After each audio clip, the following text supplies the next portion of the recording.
Hi hello welcome back to happy picks. நான் Renuka Dineshkumar. Soya chunks chukka எப்படி செய்யுதுன்னு பார்த்துடலாமா? ஸ்டவ் ஆன் பண்ணி ஒரு பாத்திரத்தில் எண்ணெய் ஆட் பண்ணிக்கிறேன்.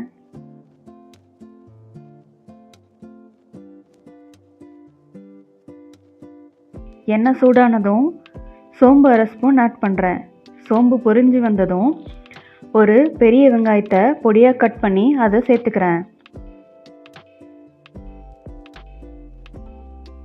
வெங்காயம் நல்லா கோல்டன் கலரில் வதங்கி வரணும்.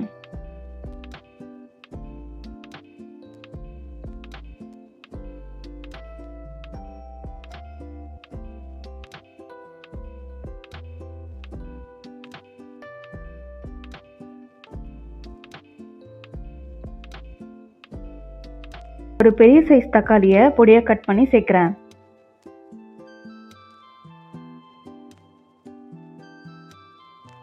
தக்காளி நல்லா மசிஞ்சு வெந்து வரணும்.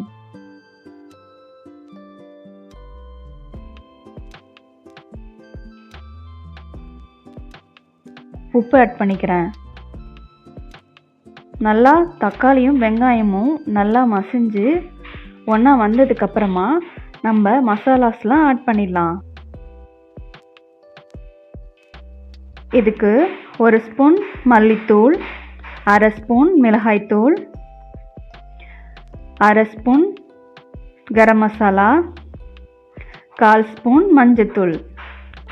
இந்த எல்லா மசாலாவையும் வெங்காயம் தக்காளியை ஆட் பண்ணி அதுலேயே வதக்குங்க. நல்லா அது ஃப்ரை ஆனதுக்கு அப்புறமா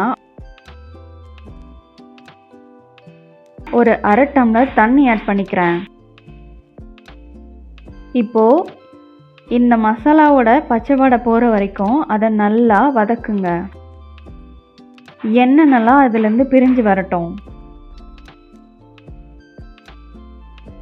எண்ணெய் பிரிஞ்சு வந்ததுக்கப்புறமா நான் ஆல்ரெடி 1 கப் சோயா சங்க்ஸை சுடுதண்ணியில் போட்டு ஊற வச்சு எடுத்து வச்சுருக்கேன். தண்ணி நல்லா புழிஞ்சு எடுத்து வச்சுக்கோங்க. உங்களுக்கு இந்த மசாலாவில் தண்ணி கம்மியாக இருந்தால் இன்னும் கொஞ்சம் ஆட் பண்ணிக்கோங்க. கொஞ்சம் வாட்டரியாக இருந்தால் தான் அந்த சோயா சங்க்ஸில் உள்ள அந்த எசன்ஸ்லாம் உள்ளே போகும். அப்போ தான் உங்களுக்கு நல்ல ஃப்ளேவராக கிடைக்கும். சேர்த்ததுக்கப்புறமா நல்லா கிளறுங்க. கொஞ்சம் நேரம் அது குக் ஆகட்டும். அது 1 or 2 minutes அது குக் ஆனதுக்கப்புறமா